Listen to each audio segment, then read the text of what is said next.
Hi, this is Mark News from Plant Talk Radio. Thanks for subscribing and listening to our podcast, Your Gardening Questions from Plant Talk Radio. To help keep this podcast free for you, we're partnering with Stoke Seeds. The 2017 Gardening Guide catalogs are hitting mailboxes everywhere. Request your catalog today online at stokeseeds.com or view virtual catalogs online. This fully secure site makes it easy to order your free catalog or your seeds or gardening accessories. More than just a listing of vegetable and flower seeds, Stoke Seeds' website is a complete resource center with valuable information on starting seeds, planting, and harvesting, plus all the gardening accessories you need to make your garden the envy of the neighborhood.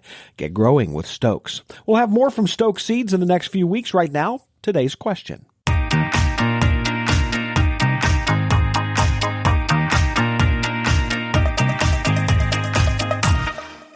Good morning. How you all doing? We're doing fine, Olga. I was thinking I hadn't heard your voice in a while, and here you are. I have two questions. Okay. Is it okay to repot houseplants now? Well, yes. Now, I put it that way with a little hesitation. Then I know that you're an avid gardener. You will indeed then straighten out the roots and put the right soil in and water and all that kind of thing. And therefore, I think it would be fine. For those not as adept, they might want to wait until mid-March and get right into the beginning of the indoor and then outdoor growing season. But I have done this, as a matter of fact, just a week and a half ago. I moved some things from pot to pot. One, I increased the size of the pot, and two, I didn't like the pot, so I changed it. And the plant is still sitting, I'll call it dormant, doesn't seem to be having any problem with my having disturbed it, because I put it where, first of all, I did the right materials and I watered it thoroughly and let it run out the bottom and then did it again. So it got off to a start without losing much root, I hope, other than what I cut off. And then I've put it where there is good ambient light. This time of year, of course, the sun's very much to the south, a little less intense and so on. So I put it right beside a window, which gets maybe afternoon or morning sun, not necessarily in the direct sun, so that it can have enough energy from sun to make to make food so that the roots and tops can grow. So I think you can go right ahead and do so, unless it's a great big plant that is, let's just say puny in the first place. I think I'd wait until late winter. Well, my amaryllis are root bound, okay. So I want to combine them in a big pot. Okay. I've got too many. Okay. Can I cut some of those roots? Well, the answer is yes. And I can't tell you how much, but let's go with the same percentages that I use discussing the pruning of the top of a plant or shrub. Stay with 25%, just your best judgment on what's 25%. You can either remove some roots or, depending on how fleshy they are, if there are subdivided roots and so on, you can, shall I say, directionally prune them.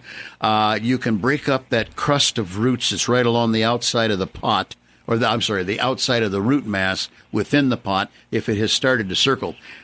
You can do that either gracefully or otherwise. I have done both. I use a box knife, and the depth of the cut on that is about 3/8 of an inch. I just start at the top of the pot, the top of the root mass after I've brought it out, and slice straight to the bottom every 3 inches or so, knowing that I'm cutting some roots and not particularly caring, because I have found that is not enough to kill the plant, but it allows new roots to grow and just shove the old ones out of the way. So you have several options on that. Okay, my other question is it best to remove the hay? My brother planted grass seed, and it's already come up, and he didn't know which would be best, to leave the hay or take it out. Okay. It will depend entirely on how thick he put it down and how much the wind has blown it so that it's heavy and light in spots. Now, Let me try to build you a word picture.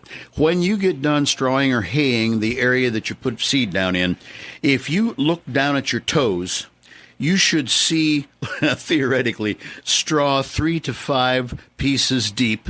You should be able to see them separated to where you can see soil down between the straw sticks. When you look out 15 feet away, you see just nothing but straw. That tells me that you have put it on about the right depth. Then, if the wind has caused it to coalesce here, there, in the next place, I would break that up a little bit to allow more light and so on.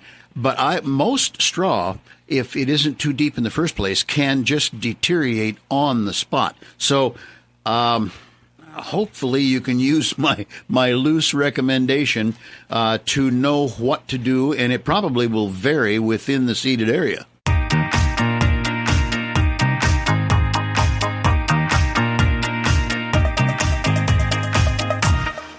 Hey, thanks again for listening to the podcast. Remember, your 2017 Gardening Guide catalogs are available now. If you want one delivered to your home, go to stokeseeds.com. For the best selection of vegetable, flower, and herb seeds available, go to stokeseeds.com. Cultivating successful growers for generations.